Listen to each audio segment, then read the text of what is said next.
So was the reason Jimbo Fisher really defended himself was because he wanted to defend his reputation as a football coach. He wanted to defend his reputation as a person that does everything by the book. Now, of course, we all know Jimbo Fisher. He had some recruiting violations. He did not have the best send off from Florida State after he pretty much left without pretty much telling anybody what his plans were going to be, especially taking the A&M job.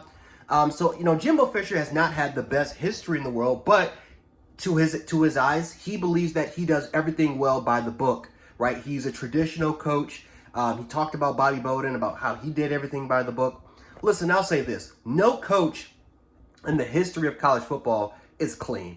Every single coach is going to do whatever it takes for their program for the program to win, to uphold their legacy. Trust me, no coach is clean, right?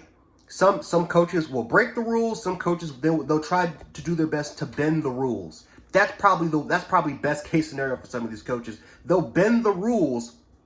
They'll find loopholes in the system. They'll bend the rules, but they're going to do whatever it takes for their programs to succeed, right? And the athletic directors, trust me, they're involved. The boosters are definitely involved. I wouldn't be surprised at all if the state is somehow in some way involved in this situation, because there's a lot of money.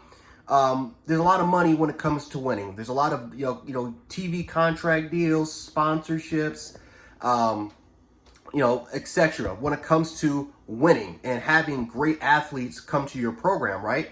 So no coach is completely clean. I'm an Alabama fan, but I'm not naive. I'm not naive. Nick Saban, in my opinion, I think he's done some things. He's probably done some things to get 5- and 4-star recruits to come to the University of Alabama instead of just going by the book, going to a living room and just, is it possible to convince kids? Absolutely. That's the old traditional way. But in this generation, in the modern era of recruiting, there's definitely things that's probably been a little on the fence, maybe borderline cheating when it comes to picking up recruits.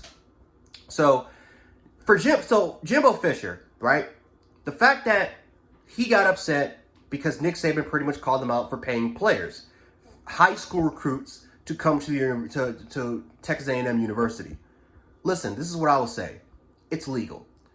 It's legal.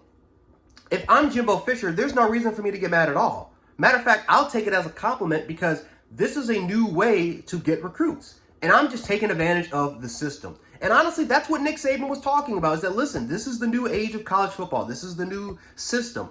And you have schools like Texas A&M and Jackson State that are taking advantage of the system, that are finding these loopholes, and that they're getting these recruits. It's legal. It is what it is. Now, Nick Saban was wrong about the Jackson State comments because, again, I made a video talking about it. I publicly came out and said, listen, I was definitely wrong to make the video. But listen, whether if it was, I don't know, whether if it's true that Barstool Sports paid Travis Hunter to go to Jackson State, or if Jackson State was able to pay $1 million from their boosters, or Deion Sanders.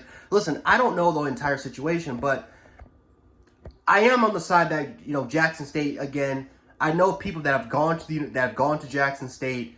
They're the first ones to kind of tell me that, listen, they don't have any money to pay these type of recruits. So I guess I'll take their side, and I think a lot of people will agree that Nick Saban was obviously in the wrong when it came to talking about Jackson State and pretty much calling out Deion Sanders for getting all these 4- and 5-star recruits, especially because they're a lower division school. They're a HBCU.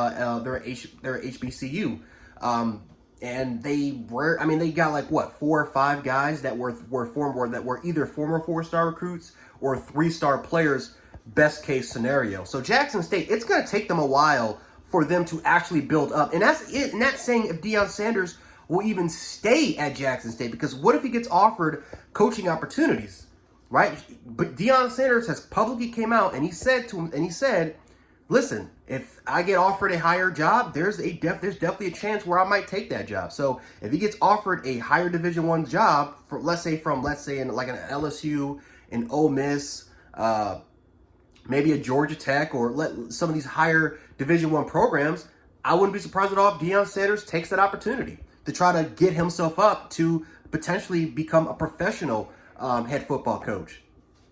But we're going back to the Jimbo Fisher situation. I definitely feel like he was definitely a little bit out of line, calling out Nick Saban, pretty much saying that in a way, he has this God complex, that he's a narcissist. Jimbo Fisher tried to, it honestly felt like we were back in high school, where sometimes you would get called out and you would be just this extremely defensive guy, but he wants to protect his reputation.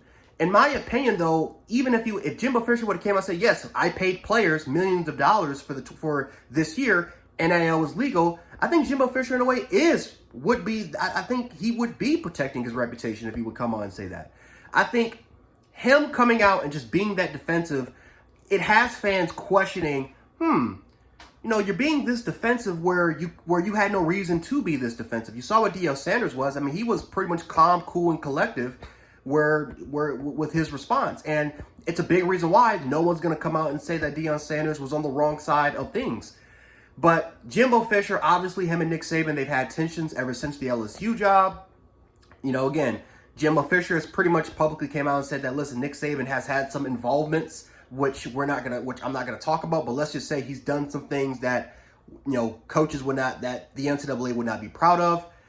And honestly, there's a reason why Jimbo Fisher's not gonna go on and completely say what he was going to say, because if he did, he would not only would he endanger Nick Saban's career, but he would endanger LSU, the University of LSU, and he would also endanger himself because he was a part of that recruiting process. He took part in being a huge recruiter for Nick Saban.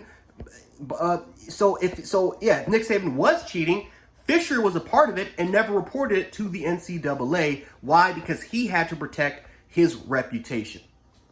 So no one's clean here. No one is clean, right? Especially Kirby Smart, who was a part of Nick Saban's staff, and that's assuming if these allegations, if Nick Saban cheated. Kirby Smart's not safe. Mario Cristobal's not safe. All these, Lane Kiffin, all these top assistants were under Nick Saban's regime at one point with these methods. So there's a reason why Jimbo Fisher can't publicly go out and say, yeah, Nick Saban did this, because then you'll be investigated. LSU would be investigated. And matter of fact, I think that Texas A&M could potentially be investigated because, they'll be questioning Jimbo Fisher. Have you used these methods that Nick Saban taught you when it came to recruiting Florida State? There's a lot of danger going on if Jimbo Fisher would have came out. But honestly, in my opinion, Jimbo Fisher owes Nick Saban an apology. I think he just owes Nick Saban an apology, because there's no reason for you to lash out like that against Saban. Deion Sanders played it cool. He played it the right way. He knew what Nick Saban. He knew the intention that Nick Saban was trying to bring out about, and he didn't fall for the trap. Jimbo Fisher fell for the Saban trap, and now look, in a way, Jimbo Fisher looks like a complete asshole. And now, in a way, it's good entertainment. It's good publicity. It's good entertainment. And honestly, everyone's going to be paying attention for SEC Media Days. So maybe Jimbo Fisher meant to do this. Maybe this was some type of ruse. I don't know. I've seen some conspiracy theories that this was, and that Nick Saban and Jimbo planned this out. I think that's full of crap, but who knows? But let me know how you guys feel about this. Was Jimbo Fisher, was he in the right or was he in the wrong for his statements? Is Nick Saban scared of Texas A&M? Is Nick Saban scared of Texas A&M? Let me know in the comments, and we can definitely talk about it there.